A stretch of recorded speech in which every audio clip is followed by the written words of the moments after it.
The name of the movie is Harold and the Purple Crayon. I know that it's a terrible title. I know the cover art is not that amusing for adults, but I feel like most adults should watch this movie. Because when you look past the horrible attempt at comedy, the cringy moments, the awkward scenes, this movie has a great message. And since I know you're not going to give the movie a chance, I decided to summarize it. And yes, spoiler alert. The movie starts off as a cartoon because the movie is an actual book. The narrator talks about Harold and how he's always getting in over his head, but he's able to think fast and adapt to situations that he puts himself in. And Harold used this magical crayon to create two best friends, a moose and a porcupine. One day Harold was very curious and he asked a question. If he drew his best friends, then who drew him?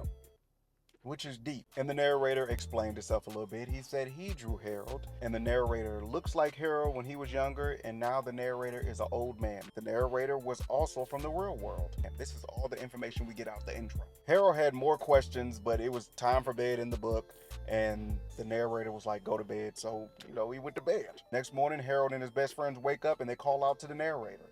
They keep calling him and calling him, and narrator is not saying a word. He's not saying anything. So Harold decided to use his purple crayon to create a door to get to the real world. And they go through it. Now keep in mind, Harold and his friends are innocent. They never had to deal with the real world. They was always playing. They was from a different world where there was no bills and there was no stress and there was no ick. So their first encounter with human beings was not great. People were rude. They eventually stumble across an old man that they think is the narrator. Obviously, it's not, because the movie is not going to be that short. They get into a little altercation. They find out the old man is not the one they're looking for. So Harold creates a bike, a purple bike, and he rides off with his friend. Then we get introduced to a mom and her son. The mom is on the phone talking to her boss saying she's not going to miss any more shifts. So you could tell she's stressed out, most likely a single mom.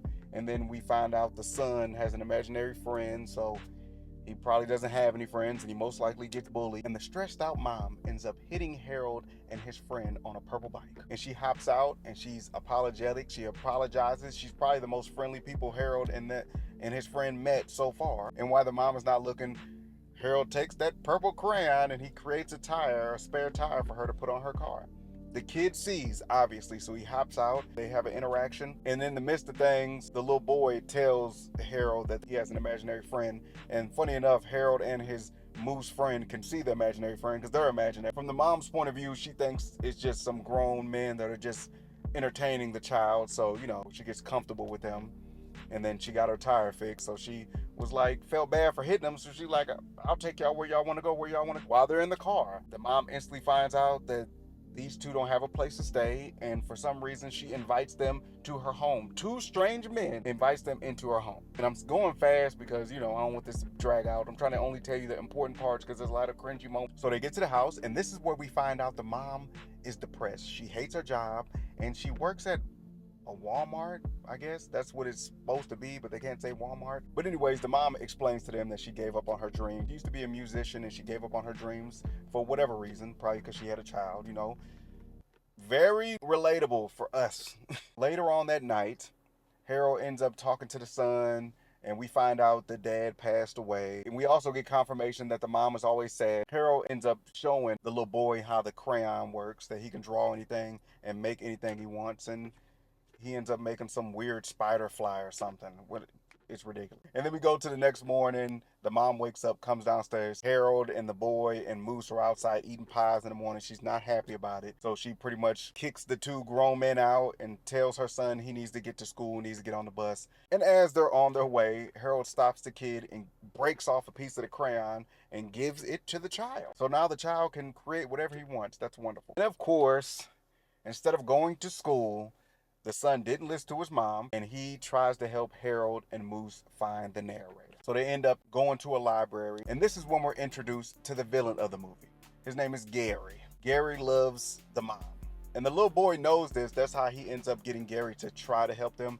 But Gary can't help because Harold doesn't know anything about the narrator. All he knows is the narrator is an old man, and that's it. So Harold and the little boy and Moose end up leaving. Harold creates an airplane with a purple crayon. The bad villain sees it, ends up going to the library to look for a book, and he finds the book, Harold and the Crayon.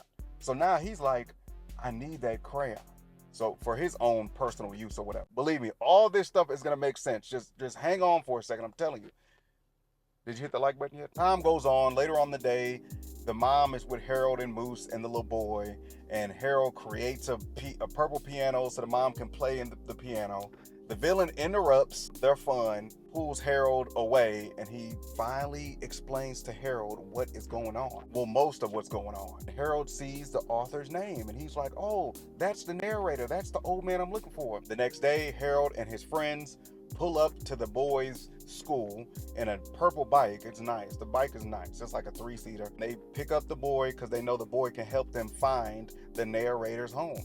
They get there, and this is the sad part. We find out that, yes, you guessed it, the narrator has passed away, man.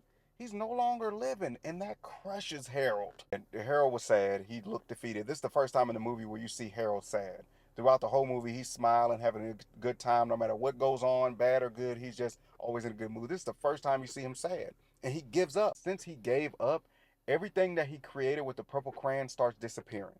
The bike, his 2 best friends that he created, and yes, the tire that he put on the mom's car from the beginning of the movie. And at Harold's lowest moment, the villain takes advantage of him and acts like he can help Harold, and he takes him to his home, his lair, whatever you want to call it. He takes the purple crayon from Harold and he locks Harold up. And of course, the badass boy that don't listen to his mom pulls up and he tries to help Harold, but he ends up getting locked up too. Harold's sad, but the kid's pretty much telling him, no, you did a good thing. You ain't all bad. You believed in me, and now you need to believe in yourself. And then Harold is still sad, but luckily Harold gave the little boy a piece of the crayon. So that's how they get out. Once they leave the villain's house, Harold starts believing in himself again. So everything comes back. The bike, the tire. Like I said, I'm summarizing this. There's a lot of unnecessary scenes in between. Harold and the villain have a showdown in the park at night, in the middle of the park, and nobody sees it. I don't know how. I don't know how that didn't happen. Harold ended up beating the villain, of course. They couldn't end the movie right there. So the next day, Harold goes back to the narrator's home because he needs closure. He needs to understand what's going on and what's going to happen next. And he finds a letter that the narrator wrote Harold. And it's very touching. Listen, the letter pretty much said that he created Harold to show people with a little imagination, you can make your life what you want it to be. He wanted Harold to inspire people. And this is what got me. This is the end of the letter. It said, life isn't just something that happens to you. It's something that you create. That's deep. I never heard that before. The reason why I think this movie is very powerful and every adult should watch this is because Harold pretty much represented the child in us, the imagination, this being spontaneous, being courageous, just doing what you want in a good mood and always ready for what's going to happen next. And the mom represented the adult in us, the gave up all your dreams, the gave up on imagination and what you can do, settling for a job that you hate, being depressed, being a single parent. And of course, the villain represented all the evil people in this world that see a little bit of potential in you. They'll either try to kill your happiness or they'll try to take the little light that you have and use it for their own benefit and just take advantage of you. It is terrible. Even though I summarized the movie, I still think you should go back and watch it. It's good. I feel like you should, if you have any kids, watch it with your kids.